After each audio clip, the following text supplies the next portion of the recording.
All right, so Sean and some of the players spoke to the media yesterday. Um, it's I think like the second time they've spoken to the media. We're coming on uh, the weekend now, but the we have like an extra week off to kind of get everyone healthy. I think that's good. It's been pretty physical these last couple games, so it's good to kind of get that little extra week uh, before the Super Bowl, just so we can get healthy.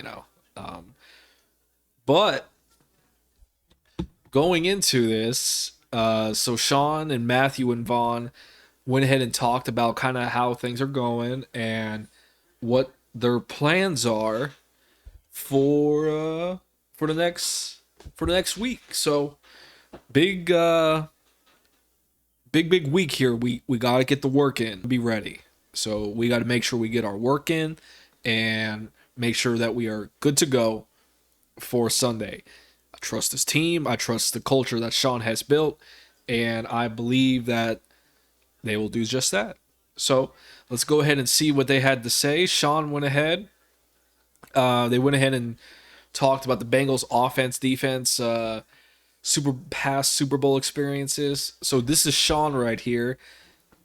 He says, "I think it's important to specifically allocate the game plan over the next 2 weeks in a way that's digestible and very clear for the players, but not feeling like you got to overwhelm them early on in the week. Based on how they prepared, Sean McVay is ensuring the players aren't going to." So in the last Super Bowl, McVay like crammed his entire game plan in like the first week. Is what he's been telling us, and he basically thought it was a mistake because taking that approach because the bulk it says here the approach that the bulk of it needed to be installed prior to traveling to Atlanta. Hence the approach to delegate time more effectively this time around. So, and you could tell, like you could tell in 2018 that Sean was definitely feeling the pressure and really crammed his game plan in the first week. And I guess they just really didn't do anything in the second week for preparation. I don't know, but this time around, he seems a lot more relaxed. He's called way better games in the second half of this season here. I think he's a lot more strategic, a lot more. He has a lot more situational awareness for like what's going on the field. His adjustments have been so much better. I really love how we kind of switched it up to run a heavier set like Jumbo, the 13 personnel, the extra offensive linemen, and really just kind of just developed a physical running game like no lie, like mid-season, mid-season. So it was impressive. And I think it is showing he's a lot more like relaxed now in this Super Bowl, and I think that is very good because we need Sean. We need you, Sean, to have a cool, calm, collective head. Remember to woo-saw. If things get a little crazy, have your little woo-saw moment. Slow things down. Whenever things get a little chaotic, a little hectic, something bad happens in the game, or the Bengals do a good play and you're feeling flustered, you're like, oh my god, they're jumping on us right now. Really, really getting upset. Have your little woo-saw moment and slow things down. Whenever things get crazy, say whoa, whoa, whoa. We're slowing things down to collect ourselves. Run the heavy formations, hand it off to Cam, hand it off to Sony for a few plays. Get yourself together, and then we can get back to it depending on how it goes. But let's move on. Let's see. They're a really talented group in the back end, really across the whole defense, says Matthew Stafford. The play of the Bengals secondary has had a pivotal role in their path to the Super Bowl, led by safeties Vaughn Bell and Jesse Bates III. They do a really nice job of route recognition, concept recognition, pardon me, taking educated guesses and chances. So the Bengals have a really good secondary.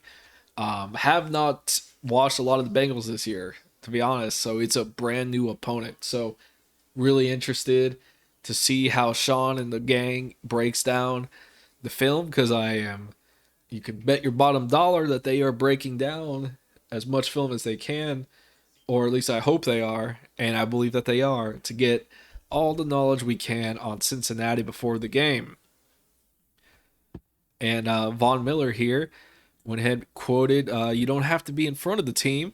You can just pull a guy to the side and say we're one game away from football heaven."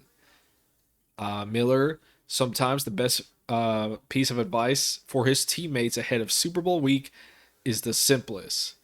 Like what he mentions above, at the time, Miller also tried to impart wisdom on his Rams teammates through the same speeches he heard from Peyton Manning, DeMarcus Ware, Emmanuel Sanders, Demaryius Thomas, and Aqib Talib to pay it forward.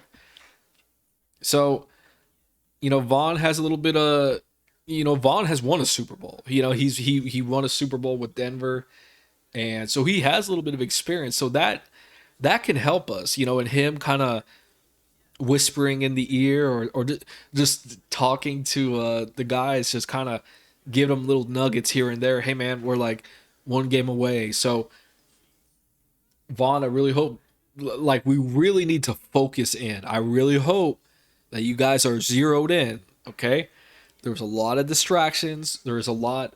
You guys just came off a big win that was incredible. I hope you enjoyed it, but now that's behind us now. You have to concentrate on Cincinnati. Don't get lazy. Don't get complacent. Don't underestimate the Bengals. This is a good team. We really need to lock in and focus on the task at hand. And like I said, I very much trust that you will do that, because this is a great team. Very, very, very good team. Credit to Sean building that culture in such a short time, man. So, all right, and you know what? We really do need. So that's gonna be it for now. That's gonna be it for now, guys. I'll catch you guys on the next video. Um, getting closer. It's we still got about a week before the Super Bowl, but getting excited. Got to get the work in. So catch you guys on the next one. And as always, go Rams.